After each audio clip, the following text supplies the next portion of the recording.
Hey, you possum peeps! Today is Friday, December 1st, 2023, and you're watching the Weekly Paw. Hi, my name is Sean Patrick Hillman. I'm the editor-in-chief and co-publisher of Pet Lifestyles magazine.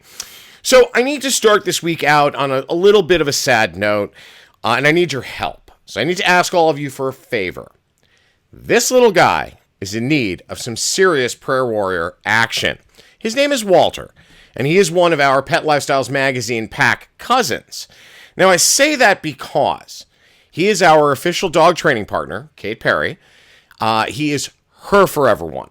He also helps Kate train other dogs. He's brilliant and extremely talented.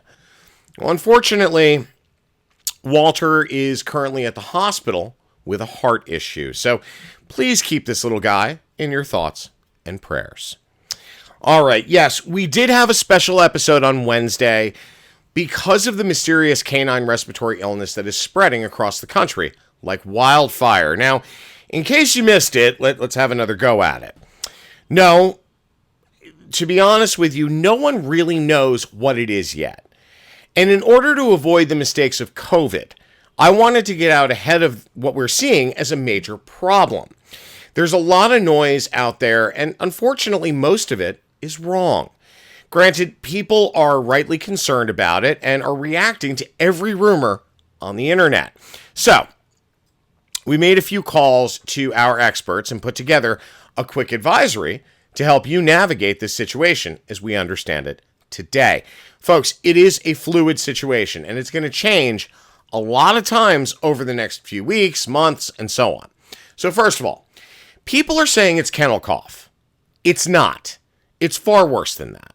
Second, the media has been trying to keep up with the development and spread of this, understandably, but many outlets are still reporting that the bug is not in New York. I know for a fact it is. It's in over 20 states now, including New York. And I know this because there have been a few deaths already in Manhattan, and I'm hearing a number of cases in the Hudson Valley. Now I'm also hearing about some cases out on Long Island.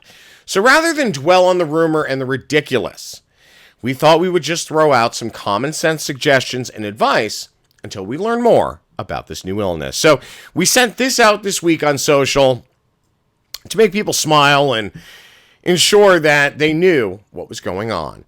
So obviously, Briario, as it says in the graphic, spoke to people. She hasn't spoken to anybody. I'm the one who did that. So here we go. Ensure your dog is up to date on their annual respiratory disease vaccination. Do not let your dog interact with strange dogs until we know more. Folks, this bug is apparently spread like normal respiratory illnesses are. It's either through contact or spittle, debris, that kind of thing coming from your mouth. So the respiratory disease vaccination is essential, and letting your dog interact with dogs you don't know is a very bad idea. Also, I spoke to a few pet parents this week who all said to me that they were worried because, their pack mates, dogs that see each other every day, whether it's at daycare or, in New York City in the neighborhood, that kind of thing. They're worried that it's going to spread if they don't know where the other dog has been. So just bear that in mind as you go about your day. Avoid doggy daycare and boarding facilities.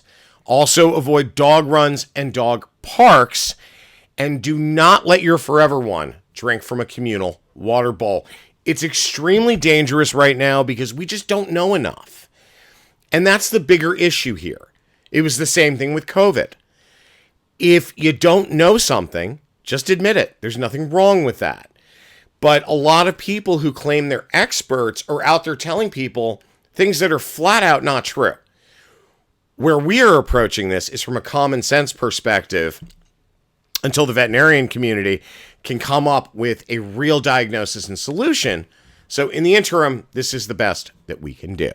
Now, if your dog does exhibit any of these symptoms, please contact your veterinarian immediately, whether it's coughing, sneezing, unusual nasal or eye discharge, lethargy or weakness, and especially decreased appetite or refusing to eat, and then, of course, a fever. Please remain calm and understand that this is a fluid situation, which means, just like COVID, it's evolving as it spreads.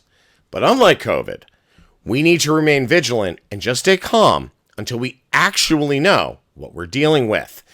As we're now in the thick of the holiday shopping season, I'm going to be giving you some gift ideas and suggestions every week until Christmas. Now, we've talked about this for the last few weeks. These are gift ideas that are not just for your forever friends, but also for the pet lover in your life. Now, we don't get to talk about small pets like gerbils much. So this week's first suggested gift idea is Carefresh, the #1 brand of small pet bedding. Unlike other pet bedding, Carefresh is made from scratch using 100% reclaimed natural fiber. The bedding is ultra-absorbent, pillowy soft, and both biodegradable and compostable. Turn your furry critter's cage. I love stuff from marketing. It's hilarious and brilliant and cheesy. That's what the pet space is supposed to be, guys. So turn your furry critter's cage into a winter wonderland with Carefresh Special Edition Holiday Small Pet Bedding.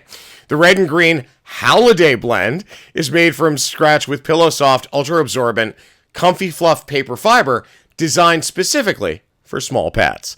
Comprised of 100% reclaimed natural fiber, this festive, high-performance pet bedding creates a cozy, natural, and eco-friendly home for your pal. Plus, it's 99% dust-free, so both you and your pet can take a deep breath and enjoy the season. Okay. I wanted to follow up on something that we discussed a couple weeks ago. And that was our pals over at Big Spoon Roasters. They sent me their wag butter, which I believe I called Puppy Crack. Okay. Now, unfortunately, Briorio has had a bit of a tummy ache this week, so I haven't been able to have her test it, but I will next week, and I'll tell you what happens. I'll even show you video. So thank you guys for sending this to me. I really appreciate it. This week, I had met with the CEO and founder of a company called Bark Social. Great guy. His publicist, Alex, she's a total riot and a rock star, or a paw star. How about we coin that one today, okay? She's a riot and a paw star. Love her to pieces. Thank you, Alex, for the intro. They wanted to talk about Bark Social and what they have in store for pet parents in the future. Now, we're going to dive into that in the magazine early next year, and I can tell you, it's pawsome. However, today, they have a line of treats and toys and some other things you got to check out on the URL on your screen, such as what you're seeing right now for your forever friend. As a matter of fact, they literally handed me this bag of treats, this adorable toy, squeaky toy, and a collar as examples of their offerings. They even have apparel for the pet parent, which is perfect. Check out these t-shirts and this crew neck. Really fun stuff. This company has a lot going for it, and I can't wait to tell you more in the coming months. And, of course, I would be remiss if I didn't point out that we have our PAWliday gift guide in the November issue of Pet Lifestyles Magazine. So head over to our website, PetLifestylesMagazine.com, to check that out. All right, welcome to this week's Furry Friday. This is when I talk about adoptables from various shelter and rescue organizations that are available immediately, as well as the organizations themselves that are currently caring for these pets. Now, I talk about that so that we drive more people back to these facilities in case those adoptables that we showcase are not available anymore, which would be nice. It would be nice to see more adoptables get into loving and responsible homes. Now, this week's Furry Friday is thanks to Natalie McIntosh, who's a publicist at Carmichael Lynch in Minneapolis. She represents PetSmart Charities, and she reached out to me about the Texas Animal Society, as well as another thing we're going to get into in a second. But first up is Thelma, a 7-month-old female domestic short hair.